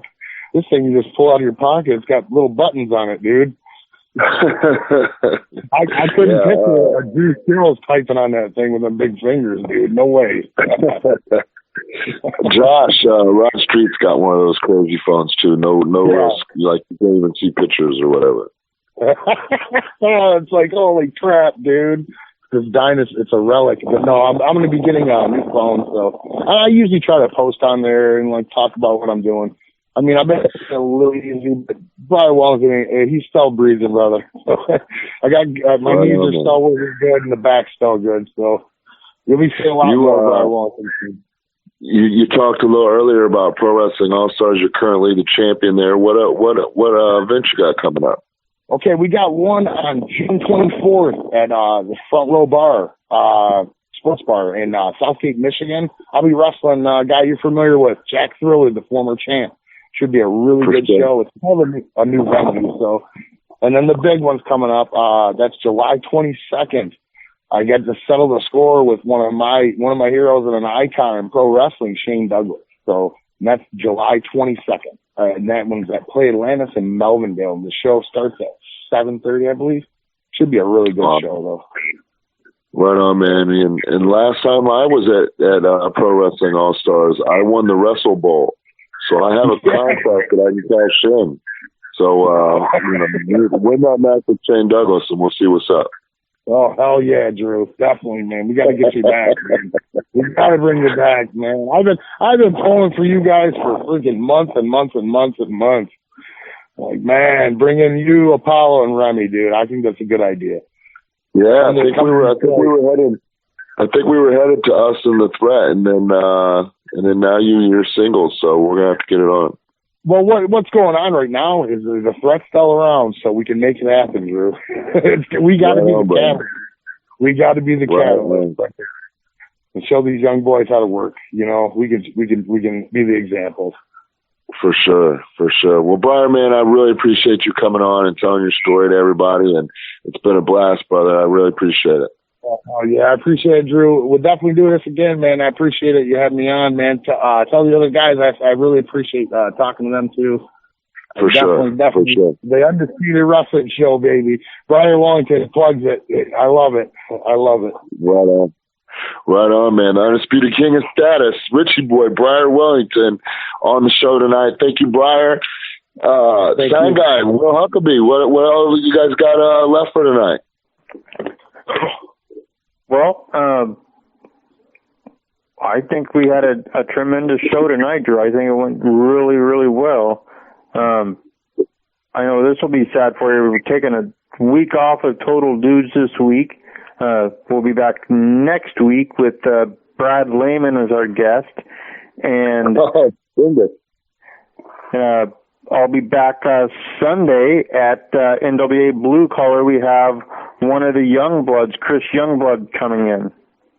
Awesome. Yeah, Brad Lehman, I call him, my name for Brad Lehman is Dingus.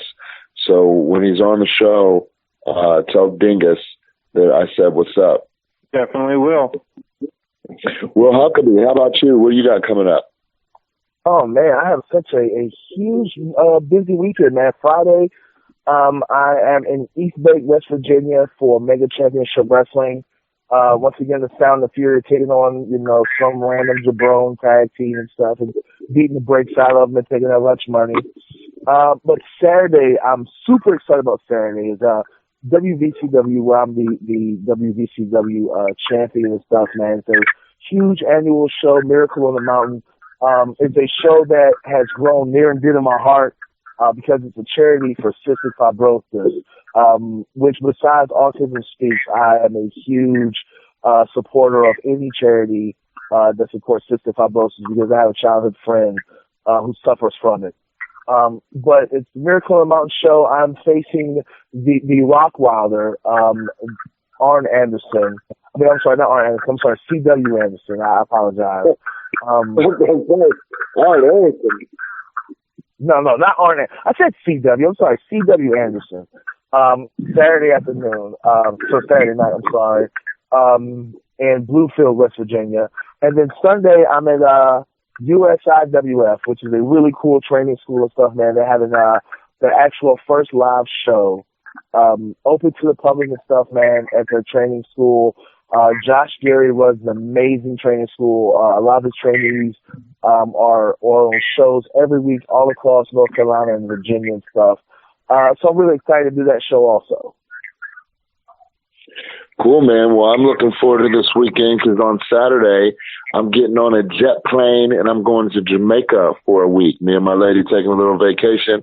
So I won't be here next week on the show, but I will be back the following weekend for Indie PopCon, where myself and my tag team partner, Apollo Star, will be taking on the Headbangers, two-time WWE champion, tag team champion. And then that Sunday, I will be at Indie PopCon. I'll have a booth, so all you people out in Indianapolis, come and the surrounding area, come see me on Sunday there at the Indie PopCon. And then the following week, I'll be at Days of the Dead for that weekend, Friday, Saturday, Sunday, at the Heroes and Legends table with Mean Gene Okerlund. So a couple big cons coming up. We're actually doing some wrestling on Indie PopCon on the Saturday the 18th, hanging out on the 19th, hanging out Days of the Dead. Come see me there. Look forward to talking to everybody again, not next week, but the following week. Will, sign guy for our producer, Killer Kev, and our executive producer, Rick Craig. This is the Undisputed Wrestling Show on Angry Marks Podcast Network, and we will see you all next week. Same bat time, same bat channel. We out! Hey, shout out to Dane Paisley in St. Louis. What word? Yep. Lord Paisley. Bearded Wonder.